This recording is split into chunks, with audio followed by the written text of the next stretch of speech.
복음과 진리를 전하는 방송 KBS. 결코 변하지 않고 변할 수도 없는 가장 강력한 진리의 진수. 고난은 이상한 것이 아닙니다. 당연한 것입니다. 고난에 처한 그리스도인의 올바른 자세를 배우면 우리는 보다 성숙하게 고난에 대처할 수 있을 겁니다. 성경침례교회 박승용 목사가 강의합니다.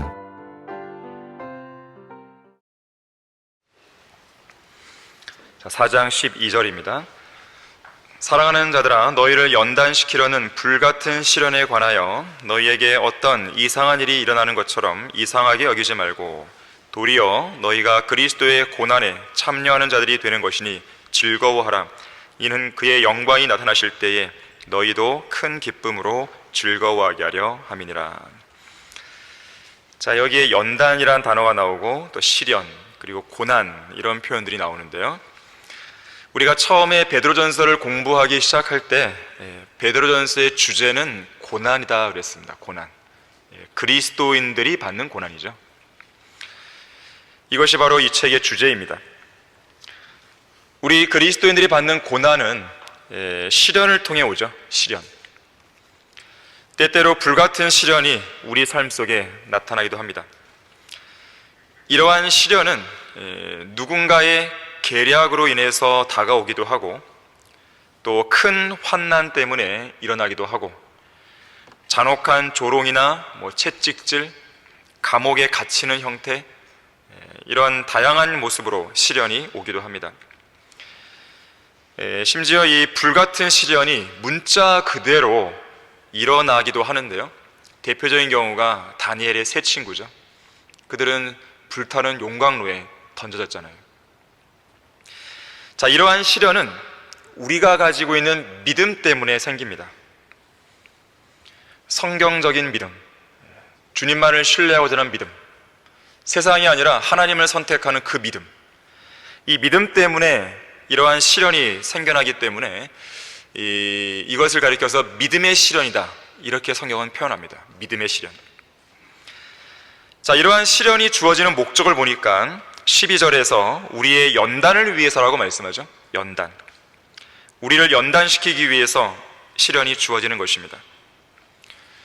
이러한 시련을 잘 통과하기 위해서는 시련을 잘 견뎌내는 인내가 필요합니다. 자, 그래서 믿음의 시련은 인내를 만들어내고 인내는 우리에게 연단을 이루게 되는 것이에요.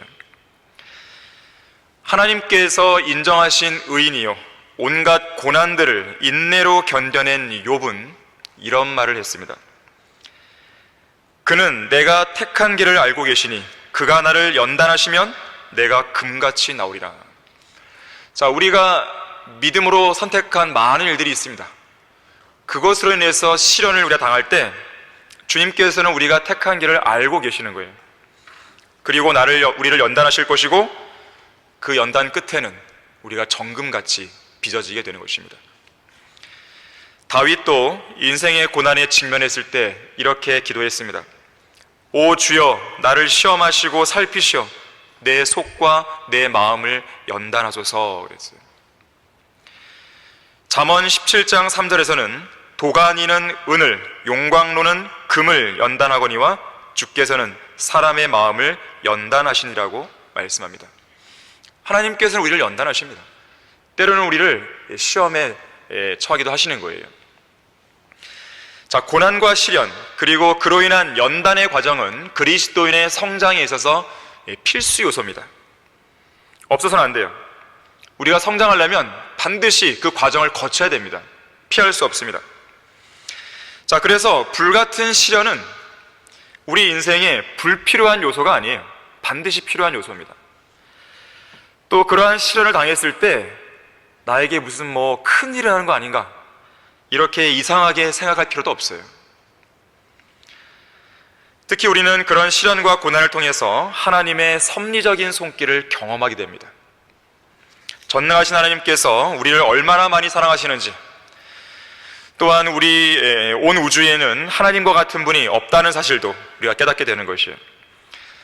또한 그분의 크신 능력과 강하신 오른팔로 우리를 완벽하게 보호하고 도와주실 수 있다는 사실도 우리가 그런 과정을 통해 알게 됩니다. 고난을 경험하지 않으면 그런 것을 알 수 있는 그 특권을 향유할 수가 없습니다. 그러한 사실을 깨닫게 되면 우리 마음속에는 더 큰 자신감과 용기가 생겨납니다. 그래서 연단 과정을 잘 통과한 성도는요, 금방 쑥쑥 성장해 나가는 거예요. 고난이나 시련을 경험하지 않고서도 훌륭한 그리스도의 군사가 될 수 있을 거라는 순진한 생각은 버려야 됩니다. 몇 주간의 훈련만 소화한 그런 훈련병이 단연간의 야전에서의 실전 경험을 갖춘 베테랑 군인과 같을 수가 없죠. 많은 사람들은 부러워합니다. 베테랑 군인을 보게 되면 나는 언제 저렇게 될 수 있을까? 과연 그 사람이 어떠한 과정을 거쳐와서 그렇게 된 것인지는 생각하지를 않는 거예요.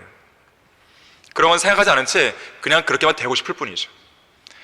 여러분도 동일하게 바울과 같은 그런 신실한 일꾼이 되기를 원하지 않습니까?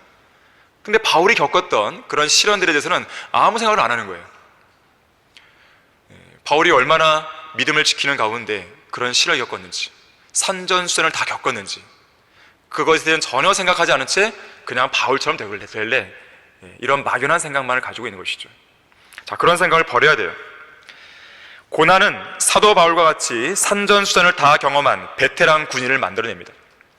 고난은 다윗과 같이 용기 있는 믿음의 용사를 만들어내요. 다윗이 그가 받은 그런 고난이 없었다면요, 시편은 탄생할 수 없었습니다. 시편에 나오는 그 시들을 쭉 보게 되면 주로 다윗이 고난 가운데 썼던 시들이에요. 고난은 욥과 같은 인내의 사람을 만들어냅니다. 그러한 고난이 없었다면 욥기가 기록되지 못했을 것이에요.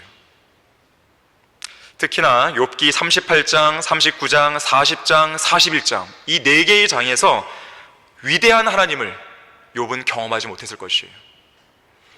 고난이야말로 성경대로 믿는 진정한 군사들을 길러내는 아주 위대한 훈련장입니다. 미국의 위대한 설교자들, 필라델피아 시대의 위대한 용사들, 자, 그들은 모두가 다 그러한 자리에 오르기까지 그야말로 지옥과 같은 훈련을 견뎌낸 거예요.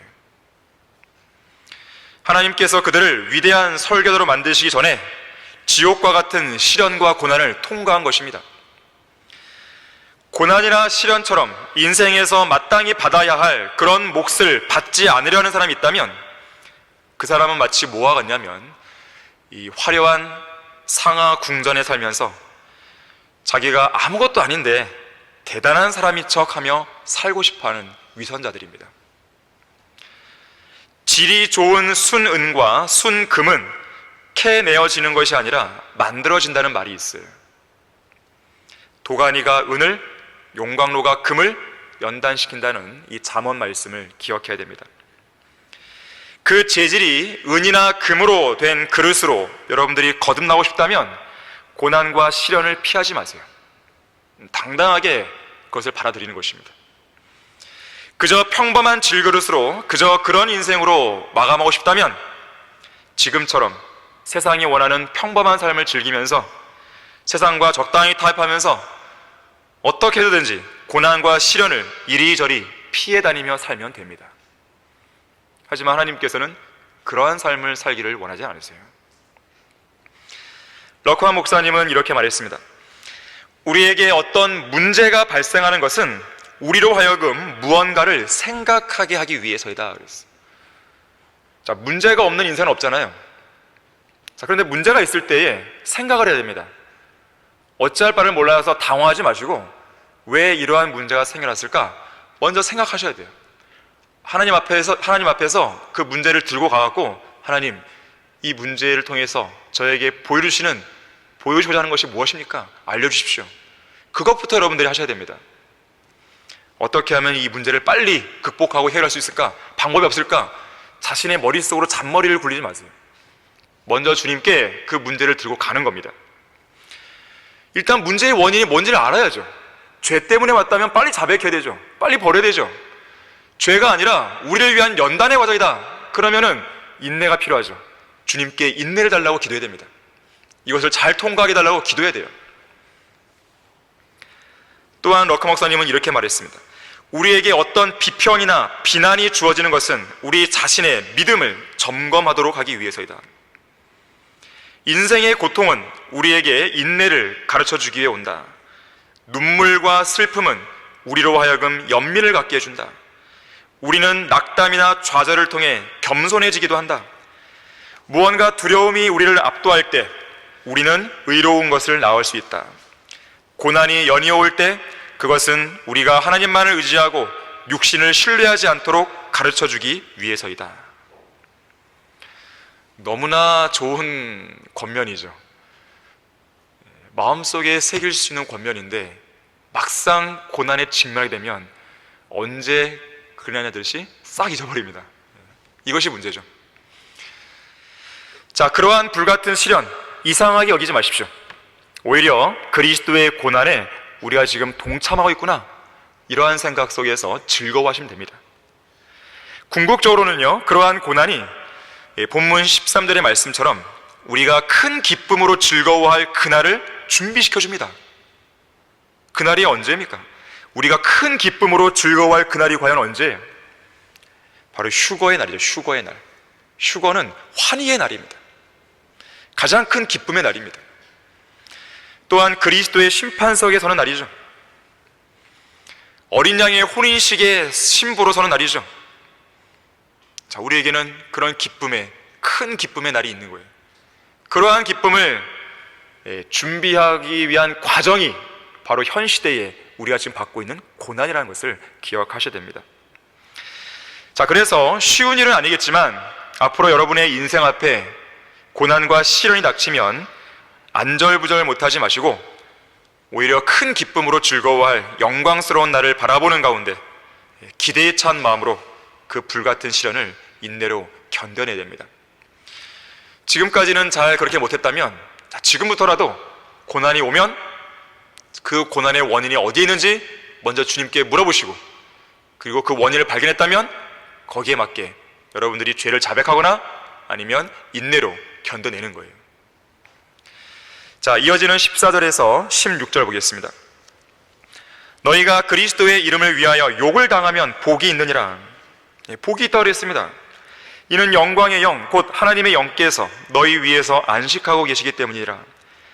자신감을 가지십시오. 내가 주님을 위해서 잘 섬기고 있는데 욕을 당하고 비방을 당하고 고난을 당하고 있다. 가정적으로나 혹은 직장에서나 내가 지금 어려움에 처해 있다. 복이 있는 거예요. 복. 주님께서는 우리 안에 안식하고 계신 거예요. 자신감을 가지십시오. 그들의 편에서는 그분께서 비방을 당하시나 너희의 편에서는 영광을 받으시니라. 자, 우리에게 복이 있고 하나님께서 안식하고 계시고 하나님께서 영광을 받고 계시는 그 순간입니다.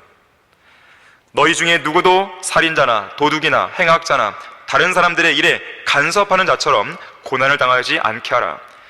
그러나 만일 너희가 그리스도인으로서 고난을 당하면 부끄러워하지 말고 오히려 그 일로 인하여 하나님께 영광을 돌리라. 그리스도인이 육신의 정욕과 안목의 정욕과 또 생의 자랑으로 점철된 이 악한 현 세상에 있는 그런 육신적이고 세상적인 것들로 고난을 당하고 있다면 그건 수치스러운 일이죠. 살인자가 사형에 처하는 건 당연한 것입니다. 도둑이나 행악자가 감옥에 들어가는 것은 당연한 일이에요. 그것은 그들이 마땅히 받아야 할 고난이에요. 그런데 그러한 것이 그리스도인의 삶에 나타났다면 그건 부끄러운 것이죠. 부끄러운 것이에요. 부끄러운 고난은 받아서도 안 됩니다. 받을 필요도 없는 것이에요. 그리스도인이 그런 죄에 연루되어 부끄러운 고난을 당하는 것은 하나님의 이름에 먹칠하는 것입니다. 주님의 거룩하신 이름을 모독하고 짓밟는 일이에요.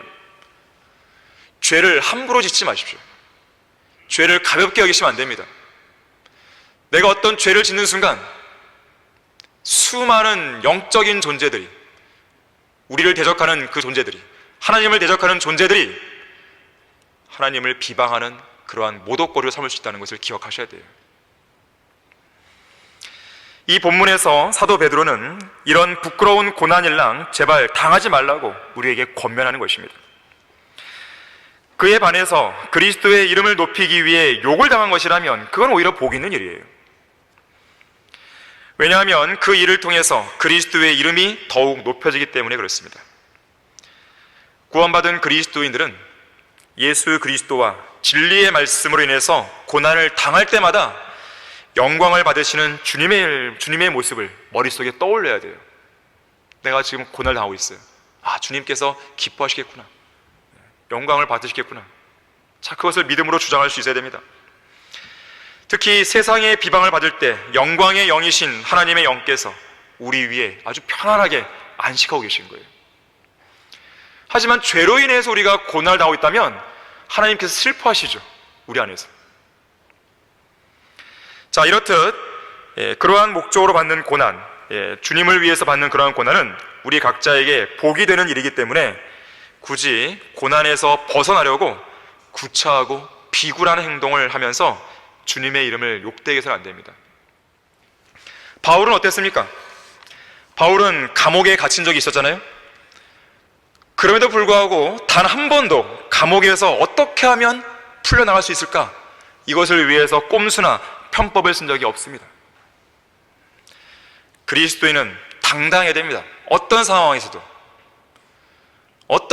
거리낌이 없어야 됩니다. 그리스도의 이름을 위해서 우리가 그리스도인으로서 고난을 당한다면 그건 자랑스러워할 일이에요. 부끄러워할 일이 아니죠.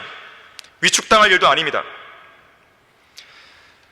특히나 예수님께서는 이미 그러한 본을 우리에게 보여주셨어요. 우리가 받는 그 고난, 주님께서 이미 걸어가신 길이죠. 특히나 그러한 고난을 우리가 당할 때 우리 혼자 그냥 짊어지라고 내버려 두신 분도 아닙니다. 고난의 현장에 함께 와 계시는 거예요. 불타는 용광로에 예수 그리스도, 그러니까 주의 천사의 모습이죠. 하나님의 아들이시죠. 그분이 계셨잖아요, 그 안에.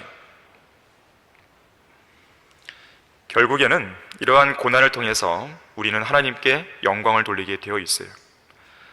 자, 이어지는 17절 보시면, 이는 하나님의 집에서 심판을 시작해야 할 때가 되었으니 만일 그 심판이 우리에게서부터 먼저 시작되면 하나님의 복음에 순종하지 않는 자들의 그 종말은 어떠하겠느냐. 만일 의인들이 겨우 구원을 받는다면 경건치 못한 자들과 그 죄인은 어디에 나타나겠느냐. 자, 여기 하나님의 집이란 표현이 나오죠. 이 구약에서 하나님의 집 그러면 성전 혹은 성막을 가리키는 표현이죠. 하지만 교회 시대에는 어떤 건물이 아닙니다. 일단의 사람들을 지칭합니다. 바로 그리스도인들이죠. 우리 다 같이 디모데 전서 3장 14절과 15절을 찾아보겠습니다. 디모데 전서 3장 14절과 15절입니다.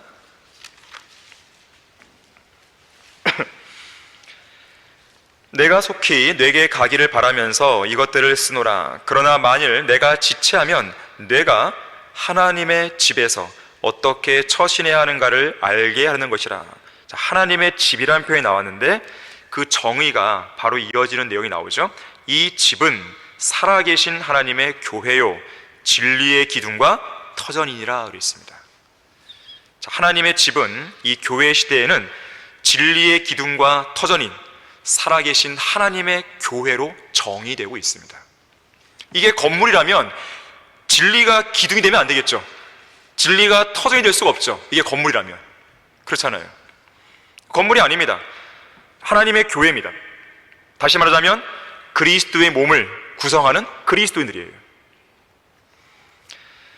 히브리서 10장 21절에서는 이러한 하나님의 집을 다스리는 분이 대제사장이신 예수 그리스도라고 말씀하고 있어요.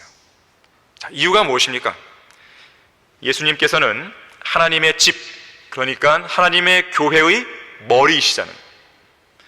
그리고 하나님의 교회는 그분의 몸이시잖아요. 자, 그래서 하나님의 집을 다스리는 분은 대제사장이신 예수 그리스도가 되시는 겁니다. 자, 그런데 지금 본문에서는 심판이 하나님의 집에서 먼저 시작된다 그랬어요. 그리스도의 심판석이 먼저입니까? 하나님의 심판이 그 백보라 심판이 먼저입니까? 그리스도의 심판석이잖아요. 바로 그 이야기를 하는 것이에요.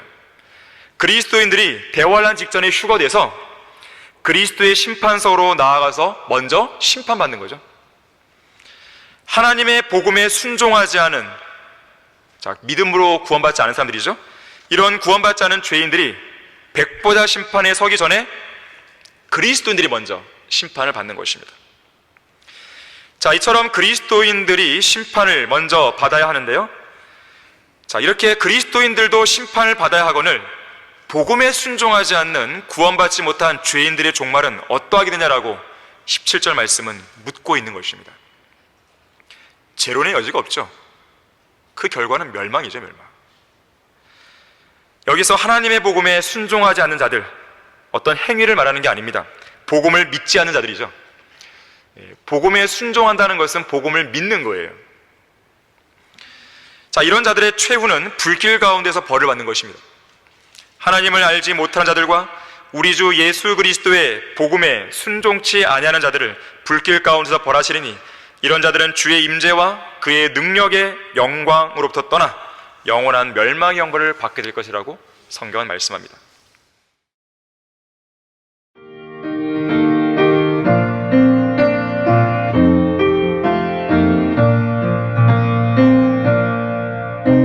복음과 진리를 전하는 방송 KBS. 특히 여기 본문 18절에 보게 되면 재미있는 표현이 하나 나옵니다. 의인들이 겨우 구원을 받는다며 그랬어요. 그리스도인들은 겨우 구원받은 사람들이에요. 성경에는요, 겨우 구원받은 사람과 또 거의 구원받은 사람이 나와요. 그 차이를 알고 계십니까?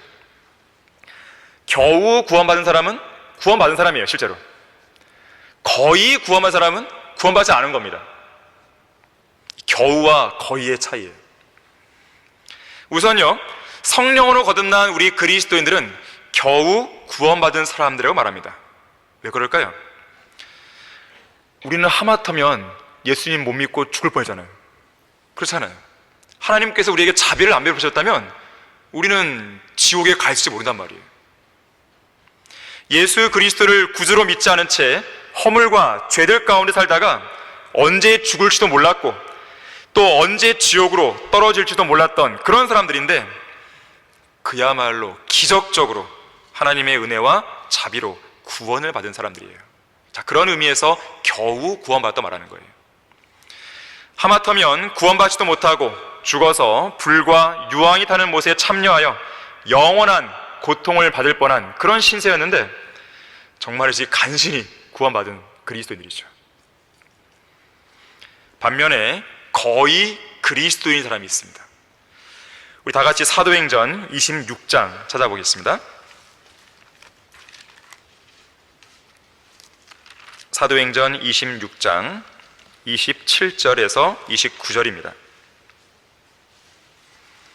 사도 바울이 아그리파 왕 앞에서 강력하게 설교를 했을 때 아그리파 왕의 마음이 움직였는데 거기까지 멈췄다는 것이죠. 27절에서 아그리파 왕이여 선지자들을 믿으시나이까? 믿으시는 줄 아나이다 라고 하니라. 그러자 아그리파가 바울에게 말하기를 내가 나를 설득시켜. 설교는 설득하는 과정이에요. 거의 그리스도인이 되게 하려 하는도다 라고 하니 바울이 말하기를 당신뿐만 아니라 오늘 내게 듣는 모든 사람도 거의 그리스도인이 되었거니와 이렇게 결박당한 것을 제외하고는 모두가 나와 같이 되기를 하나님께 바라나이다. 그게 무슨 말이에요? 구원받기를 바란단 말이죠. 거의 그리스도인이 되었는데 그런 사람들 많다 이거예요. 하지만 내가 바라는 것은 그 수준이 아니에요. 나처럼 이렇게 고난받는 건 빼고라도 나처럼 구원받기를 원한다고 그 얘기를 하는 것입니다. 특히나 지금 바울 앞에 있는 아그리파 왕이요, 바로 당신이 그렇게 되기를 원한다고 이야기하는 거예요. 거의 그리스도인이 된 것과 아예 그리스도인이 안 된 것 사이에는 아무런 차이가 없습니다. 그건 뭐와 같냐면 지옥 문 앞에서 이제 곧 지옥으로 떨어질 찰나에 있는 죄인과 이미 지옥의 중심에서 불타고 있는 죄인과의 차이에 불과합니다. 하늘나라 문 바로 앞에 있는 사람과 그 문에서 10m, 20m, 1km, 10km, 아니 그 이상 떨어져 있는 사람은 그런 사이의 차이예요. 아무런 차이도 없습니다. 둘 다 하늘나라 문 안으로 들어오지 못한 것이죠. 둘 다 구원 못 받은 것이죠. 둘 다 그렇게 살다 죽게 되면 지옥 가는 것이죠. 자, 거의란 단어를 빼버려야 됩니다. 그리스도인이 되어야 되는 것이죠. 거의 그리스도인은 아무런 의미를 부여하지 못해요. 둘 다 지옥의 불길로 던져져서 고통받을 것이라는 사실은 아무런 차이가 없는 것입니다. 이 군대에 다녀오신 형제님들은 다 경험이 있겠지만 이 화생방 훈련을 하잖아요. 화생방 훈련. 정말 이 곤혹스러운 훈련이죠. 화생방 훈련하다 보면 막 눈물, 콧물, 이 사람이 아닙니다. 그 안에 들어가 있으면. 그런데 이제 그 안에서 막 괴로우니까 그래도 문 근처에 가면 공겨 들어올까 싶어서 거기에 붙어 있는 사람들이 있어요. 아무 소용이 없죠. 거기 붙어 있으나 그 중심에 있으나 똑같죠. 나가야지 의미가 있는 것이죠. 바로 그 차이예요. 거의 그리스도는 아무런 의미를 부여하지 못합니다. 이 사도행전 여기 나오는 28절 말씀을 토대로 작곡된 찬송가 하나가 있다 그래요. 그 제목이 거의 설득되었는데, 이걸 그 내용이 뭐냐면 거의는 소용이 없네, 거의는 아무것도 할 수 없네, 슬프다 슬프다 그 비통한 곡소리, 거의 그러나 구원받지 못했네. 누군가가 하늘나라 문 바로 앞에 있다 하더라도 그 사람은 문 안으로 들어온 게 아니란 말이에요. 지옥 가는 거예요. 문 밖에 있는 죄인은 지옥으로 가는 것입니다. 다시 본문으로 오셔서요 19절 말씀 보시면, 그러므로 하나님의 뜻에 따라 고난을 받는 사람들은 선을 행하면서 신실하신 창조주께 그들의 혼을 지키시도록 맡길지어다. 자, 이 구절을 통해서 우리가 다시 한번 확신할 수 있는 것은 뭐냐면, 우리가 현재 받는 고난은 우연히 오는 게 아니라는 거예요. 여기 말씀에서 하잖아요. 하나님의 뜻에 따라 고난을 받는다고 그랬어요. 우연이 아니에요. 하나님께서 허락하셨으니까 고난이 주어지는 거예요. 하나님께서 허락하지 않으시면 우리에게 고난은 주어질 수 없습니다. 그래서 여러분들에게 자신감을 가지라는 거예요. 이상하게 여길 필요 없다는 거예요. 하나님께서 허락하셨고 하나님께서 지켜보시는 거예요. 또 하나님께서 우리의 연단을 위해서 지켜보시고 또 우리와 함께 하시는 것이죠. 고난에 대한 여러분의 그동안에 잘못 가졌던 가치관을 바꾸셔야 됩니다. 고난에 대한 편견을 바꾸셔야 돼요. 오직 그동안 지속해왔던 그런 고난을 당할 때 이상하게 여길 필요도 없고 부끄러워할 이유도 없는데, 그동안 지속해왔던 선을 계속 행하면서 옳은 일을 계속 지속하면서 신실하신 창조자 하나님께 여러분의 혼을 맡겨드리면 되는 것입니다. 그것이 우리가 할 일이에요. 고난에 처했을 때. 그러면 신실하신 하나님께서 지켜주시는 것이죠. 자, 4장은 이 정도로 마무리하고요. 자, 마지막 장인 5장으로 넘어가겠습니다. 자, 1절 보시면, 내가 너희 가운데 있는 장로들에게 권하노니 나도 장로된 자요 그리스도의 고난의 증인이며 또한 장차 나타나게 될 영광에 동참하게 될 자라 그랬어요. 자, 하나님께서는 교회 안에 공식적으로 두 가지 직분을 두셨죠. 그것은 목사와 집사입니다. 이 두 가지 직분은 단순한 임명을 통해 주어지는 직분이 아니고 안수를 받는 직분입니다. 특히 여기에서 장로는 목사를 말합니다. 장로, 감독, 목사는 같은 직분이에요. 목사 따로 장로 따로가 있는 게 아닙니다. 목사 따로 감독 따로가 있는 게 아니에요. 서로 다른 직분이 아니라 하나의 직분이에요. 그런데 이 각각의 표현은요 나름대로의 의미가 있습니다. 장로라고 했을 때는요, 양떼들 가운데서, 양무리 가운데서 성장한 사람으로서 영적 권위로 다스린다는 의미가 있어요. 이 양무리 가운데서 성장한 사람이에요. 일반적으로 장로 그러면 뭐예요? 나이가 많은 사람 아니겠어요?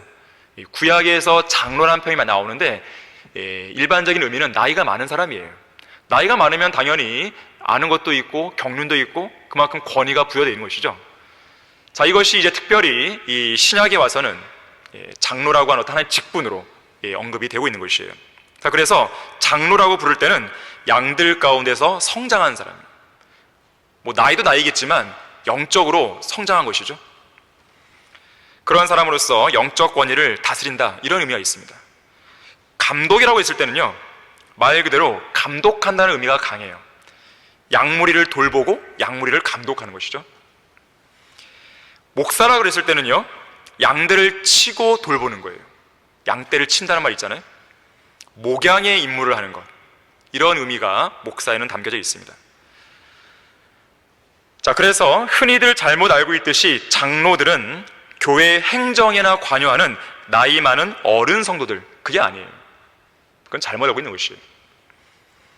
자, 오늘날 소위 장로교회에서 선임하는 장로들과는 판이하게 다른 것이죠. 자, 성경에서 말씀하는 이 장로는 목사로서 교회 회원들을 인도하고 하나님께 경배를 드리고 그들에게 말씀을 가르치고 양육하는 영적 권위를 가진 그런 목자들을 말하는 것입니다. 자, 하나님께서 세우신 목사에게는요, 특정한 임무가 부여되고 그 임무를 올바르게 수행해야 되는데요. 자, 그 내용이 2절과 3절에 나옵니다. 너희 가운데 있는 하나님의 양무리를 치고 돌보되 마지못하여 하지 말고 자원함으로 하며 더러운 이익을 위하여 하지 말고 준비된 마음으로 하며 하나님께서 맡겨주신 자들을 지배하려 하지 말고 오직 양무리의 본이 되라. 자, 여기에 보게 되면 양무리를 돌보는 이 목사의 6가지 자세가 나옵니다. 첫 번째는 하나님의 양무리를 치고 돌봐야 돼요. 이게 본연의 임무죠. 본연의 임무죠. 양무리를 치고 돌봐야 되죠. 목사가 뭘 하겠어요? 세상 정치판이나 기웃거리겠습니까? 마치 무슨 사회 복지단체처럼 세상 사람들 돌보기 위해서 무슨 잦은 사업가가 되려고 노력하겠습니까? 그런 일 하라고 목사 직분을 준 게 아니에요. 양무리를 치고 돌봐야죠. 양무리를. 두 번째, 마지못해 하지 말고 자원함으로 하는 것입니다. 이 말은 어떤 의미냐면 자기 자신을 온전히 다 들여서라는 뜻이에요. 이해타산이나 물리적인 이득을 염두에 두고 재가면서라는 말이 아니에요. 하나님께서 나에게 사역을 맡겼다면 거기다 모든 걸 쏟아붓는 것이에요. 그냥 그 몸, 자기가 가지고 있는 재물, 은사, 재능 다 쏟아붓는 것이에요. 그것이 바로 자원함으로 하는 거예요. 세 번째, 더러운 이익을 위해 하지 말아라 했어요. 더러운 이익은 돈을 말합니다. 돈을 보고 사역하지 말라는 거예요. 먹고 살기 위한 방편으로 사역하지 말라는 것입니다. 목사는 모든 사역에 있어서 하나님만을 섬기는 일에 집중해야 됩니다. 먹고 사는 문제는 하나님께 맡겨야 되는 것이에요. 네 번째, 준비된 마음으로 해야 돼요. 준비된 마음이라고 하는 것은 다른 말로 하자면 올바른 동기를 가지란 말이에요. 그 동기가 뭐예요? 하나님을 향한 사랑입니다. 그리스도의 사랑이 우리의 마음을 강권하잖아요. 그랬을 때에 그 사역은 오랫동안 지속될 수 있습니다. 목사로서의 임무를 의무감으로만 하게 되면요, 한계에 봉착하게 됩니다. 얼마 못 가는 거예요. 다섯 번째, 성도들을 지배하려고 하지 말라 그랬어요. 지배한다는 것은 육신적인 권위로 하라는 말이 아닙니다. 사역자는 양무리 앞에 군림하면서 그들을 지배하는 독재자가 아니에요. 잘 다스리는 자죠.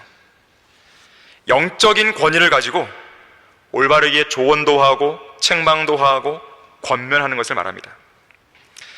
우리 다 같이 디모데전서 5장 17절 한번 찾아보겠습니다.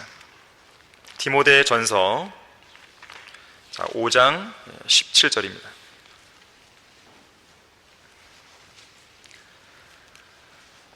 잘 다스리는 장로들을, 목사들이죠, 배나 존경할 사람으로 여기되 특별히 말씀과 교리에 수고하는 이들에게 그리할지니라. 장로들이라고 해서 모두가 다 말씀과 교리에 수고하는 것은 아닙니다. 어떤 사람들은 하나님의 말씀을 가르치는 데 있어서 균형을 잃어버린 채 극단적인 칼빈주의나 극단적인 세대주의로 빠져드는 사람도 있어요. 은사주의로 나간 사람도 있죠. 어떤 목사는요, 성경을 고치느라 시간을 낭비하는 경우도 있습니다. 그리스도인의 본업은 복음과 진리를 전파하는 것이죠. 그리스도인의 전공 과목은 성경이죠, 성경. 성경을 공부하는 것은 하나님의 명령으로서 선택사항이 아니라 의무입니다. 목사는 두말할 것도 없죠. 성경을 모르는 목사라고 하는 것은 상상이 안 됩니다. 성도들이 이 말씀은 무슨 의미입니까? 라고 물어봤는데 맨날 하는 말이 모르겠는데? 그러면 어떻게 그 목사를 신뢰하면서 설교를 들을 수 있겠어요? 어떤 부분은 모를 수 있죠. 그럴 수 있잖아요. 어떻게 다 완벽하게 알아요. 근데 맨날 모른다 그러면 어떻게 하겠어요? 하나님께 감사를 드리는 것은 우리 교회 안에서는 정말 성경을 제대로 알 수 있는 그런 환경을 허락해 주다는 것이에요. 이 세상에 있는 교회들을 다니는 사람들이요, 성경적인 지식에 있어서는요, 다른 건 몰라도 성경적인 지식에 있어서는 항상 우리에게 상담하러 전화를 와요. 물어볼 데가 없으니까요. 자기 교회 목사여도 물어봐도 모르니까 그런 전화를 많이 받게 됩니다. 성경을 공부하지 않는 것은 목사의 기본 의무를 저버리는 것이에요. 하나님의 명령에 불순종하는 죄를 범하는 것입니다. 특히나 성경적인 지식이 없으면요, 마귀의 세력과 싸울 수 있는 힘이 없습니다. 교회를 지켜낼 힘이 없습니다. 왜냐하면 힘은 지식에서 나오는 거예요. 경건의 능력은 성경적인 지식에서 나오는 것입니다. 거기에서 힘과 그야말로 파워가 나오는 것이에요. 그냥 생기는 게 아닙니다. 여러분도 그러한 경험을 했는지 모르겠지만요, 저는 성경 침례교회에 처음 와서 한 달밖에 안 지났는데요, 그전에도 느끼지 못했던 그런 힘과 자신감이 생기는 걸 알게 됐어요. 왜 그랬을까 봤더니 답은 한글 킹제임스에 있다는 것을 알게 됐습니다. 그 전에는 17년을 일반 교회 다녔지만 세상 사람들이나 세상 친구들 만나면 자신감이 없어요. 뭔가 복음을 말하고 진리를 말하는 데서 뭔가 이렇게 안 되는 거예요. 그런데 이 교회에 와서는 한 달도 안 됐는데 이건 뭐 자신감이 막 충만한 것이죠. 막 누구랑 붙어서 막 싸우고 싶고 막 그런 생각이 드는 거죠. 할 수 있겠다 막 그런. 왜 그런가 봤더니 성경의 지식이었어요.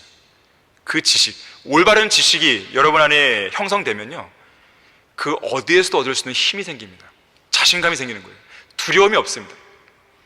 그래서 하나님의 법을 사랑하는 자들에게는 뭐라 그랬어요? 거칠 것이 없다 그랬어요. 거칠 것이 없습니다. 말씀을 사랑한 자들에게 주어지는 용기예요, 용기. 자, 성경에 관한 한 어떤 것을 질문하더라도 성경을 펼쳐서 구절과 구절을 비교하여 정확하게 답변해 줄 수 있는 그런 목사가 될 수 있어야 되는 거예요. 교단 교리나 소위 유명한 목사들과 학자들의 주석으로 우물쭈물하고 있다면 그는 자격 없는 목사라는 것을 알아야 돼요. 그런 사람은 강단에 있으면 안 돼요. 성경을 모르면 내려와야 돼요. 그게 정직한 것이고 양심 있는 행동입니다. 아니 도대체 뭐 때문에 그 강단을 지키려고 노력하는 거예요? 자격이 안 되는데. 이날에는 5만 개의 교회가 있고 수천 명의 목사들이 있지만요, 대부분의 목사들이 자격이 없어요. 그들은 그저 목사 고시를 통과해서 뭔가 한 자리 차지하고 있는 것인데요, 내려와야 돼요, 당장. 그것만 하더라도 이 교회, 이 나라 기독교회가 달라질걸요? 자기가 자격이 없다는 걸 안다면, 그것을 깨달은 사람이 당장 내려온다면 이 나라 기독교계에 정말 큰 변화가 있을걸요? 최소한 가짜들이 누군가는 걸러질 거 아니겠어요? 마지막 6번째로 양무리의 본이 되어야 돼요. 바울은 에베소 교회의 목사인 디모데에게 디모데전서 4장 12절에서 이렇게 말했습니다. 아무도 너의 연소함을 업신여기지 못하게 하고 오직 너는 말과 행실과 사랑과 영과 믿음과 순결에 있어서 믿는 자들의 본이 되라 그랬어요. 제가 신학교 교실에서도 말을 하게 했는데, 제가 목사 안수를 받은 다음에 처음으로 처음이 아니죠. 목사 안수를 받은 다음에 어쨌든 가장 먼저 펼쳤던 성경 본문이 바로 디모데전서, 디모데후서, 디도서였습니다. 바로 펼쳤어요. 그냥 내가 어떻게 해야 되는지 모르는 것입니다. 가장 중요한 것은 믿는 자들의 본이 되는 거죠. 본이 되어야 됩니다. 간증을 잃어버리면 안 돼요. 목사들은 본이 되어야 됩니다. 어떻게 함으로써 본이 되어야 되는 것인가? 지배하지 말고 오히려 섬김으로써 양무리의 본이 되는 거예요. 주님께서 섬기러 오셨다고 제자들에게 말씀하셨던 것처럼 섬기면 되는 거예요. 근데 간혹가다 그런 사람이 있어요. 이게 나이가 어리게 되면 약간 좀 만만해 보이잖아요. 그런 사람들을 종종 만나게 됩니다. 저는 그런 사람을 만나게 되면 속으로 그냥 웃어요. 그냥 이해를 합니다. 그리고 더 낮아진 자세로 어떻게 하면 더 본이 될 수 있을까, 그런 생각을 하게 됩니다. 목사는 그래야 되는 것이에요. 가장 잘 섬기는 사람이 가장 성숙한 사람입니다. 뭔가 뻗땡기면서 자기를 의시되면요, 가장 덜 성숙한 사람이에요. 그걸 아셔야 돼요. 그래서 성도들 간에 어떤 문제가 생겼을 때요, 그 문제를 내가 이겼어, 좋아할 필요 없습니다. 가장 성숙하지 못했기 때문에 성숙한 상대방이 그냥 이해를 해준 거예요. 그냥 그걸 아셔야 되는 거예요. 자, 일이든 가정생활이든 사회생활이든 성경에 관한 것이든 기도에 관한 것이든 사역에 관한 것이든 양무리의 본이 될 수 있도록 목자들은 해야 되는 거예요. 자, 그렇게 했을 때 뭐가 주어집니까? 영광의 멸관이 주어지는 거예요. 그리하면 본문 4절에서 목자장, 예수 그리스도시죠. 목자장이 나타나실 때 너희가 시들지 않는 영광의 멸관을 받으리라 그랬어요. 여기다 한 가지 더 덧붙인다면 영광의 멸관은요, 목사들만 받는 것이 아니고요, 러크만 목사님의 설명에 따르면 하나님의 말씀을 가르치고 그 가르치는 일로 섬긴 사람들에게도 이것은 주어집니다. 왜 그러냐면 양무리를 돌본 거잖아요. 말씀으로 양떼들을 가르친 거잖아요. 다음 시간에 계속하겠습니다. 진리의 진수를 마칩니다.